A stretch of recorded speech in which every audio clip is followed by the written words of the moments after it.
Hello mga kapiso, welcome sa ating first video ng Shot All-in-One Counter. So ngayon tatalakayin natin ang Shot All-in-One Counter, parts and features niya, iba't uri ng timer, coin slot kung saan siya compatible, at ang kanyang additional features na coin hopper counter. So una, ano ba ang Shot All-in-One Counter? Ang Shot All-in-One Counter ay may kakayahang bilangin o i-audit ang mga bariyang pumapasok sa inyong mga arcade machine.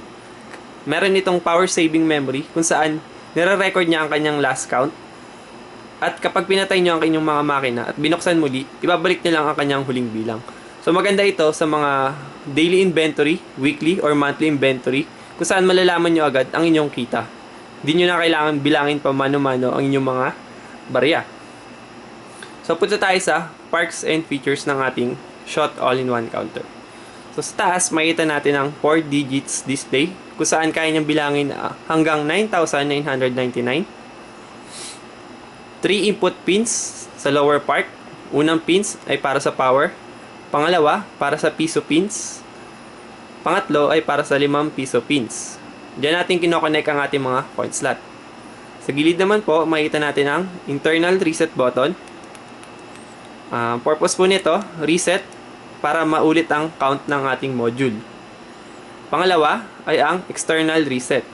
So magagamit natin siya kung gusto nating maglagay ng external reset katulad ng button na to. So mamaya malalaman nyo ang pinaka purpose netong button na to, kung bakit mayroon tayong external reset. And lastly, yung sa upper part, yung upper pins natin ay para sa videoke input. So, yun lang para sa parts and features. Next ay ang mga different types of coin slot and timer kung saan compatible ang Shot All-in-One Counter. So, punta muna tayo sa mga coin slot. So, una, ang piso S-type coin slot. So, bakit siya tinawag na S-type? Kasi para siyang S sa gilid. Yan. Plastic lang din siya. Yan. Sa harap, bakal. Next, yung 5 peso S-type coin slot. So, anong difference nila sa piso coin slot ay ang kanyang passageway dito. Mas malapad lang to ng konti kasi para to sa 5 piso.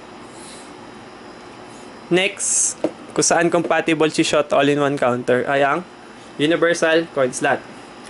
So, si universal coin slot ay may kakayahang bilangin o tanggapin ang piso, 5 piso, at 10 pisong coins. Next natin ay ang sensor type na coin slot. So, bakit siya tinawag na sensor type? Kasi meron siyang sample coin sa gilid. So, kung ano yung nakalagay na sample coin dito, tulad nito, 5 peso, yun lang yung tinatanggap niyang coins. So, pag nag-insert kayo ng ibang coins aside sa 5 peso coin, hindi niya po ito tatanggapin. And lastly, kung saan compatible ang Shot All-in-One Counter ay ang videoke coin slot. So, anong difference niya sa S-type na coin slot? Sa S-type na coin slot ay may sensor na trigger para sa kanyang counting. Ang videoke coin slot naman ay may trigger pero mechanical siya. Para siyang button. Dito siya. Ay may wire kung saan kapag na-press siya pababa, yun, doon nagka-count siya. Yun. Para lang siyang button. Kaya 2 wires lang siya. Sa S-type kasi, 3 wires po yung ginagamit natin.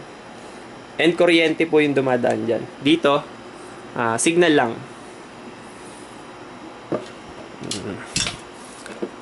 Next natin ay ang kanyang mga timer kung saan compatible ang Shot All-in-One Counter. So dito meron tayong dalawang uri ng timer. So una ay ang double input na timer. So bakit double input? Kasi dalawa yung input ng coin slot. Isa para sa piso at isa para sa 5 piso. So pag dito, automatic na to, itong pin na to, once na may dumaan na barya dyan, or nag-signal dyan, automatic count times 5 yon. And itong part naman to ay times 1 kasi para siya sa piso. Then next natin ay ang single input na timer. Ba't siya tinawag na single? Kasi isa lang yung input niya para sa coin slot. Ayun, usually para lang to sa piso. Ayan. Lastly, yung main additional features ng SHOT All-in-One Counter ay ang coin hopper counter. So ano ba yung coin hopper counter? Si coin hopper counter ay ginagamit para pambilang ng coins. So tong hopper na to, compatible to sa piso, 5, 10 pisong barya. So paano siya gumagana? Pag sinaksak po natin siya, 220 po siya, iikot lang siya, then lalabas sa gilid yung coins. So ngayon, once na tinap natin ang SHOT All-in-One Counter, bibilangin niya ang mga coins na lumalabas dito. So pwede nating piliin ang mode kung gusto natin times 1 ang bilang or times 5 ang bilang. So the best siya sa mga piso coins at 5 peso coins. So may separate video tayo and setup video para sa coin hopper video natin. So yun lamang mga kapiso. Panoorin pa ang ibang video para sa setup and guides kung paano ginagamit ang SHOT All-in-One Counter. Maraming salamat po. More power.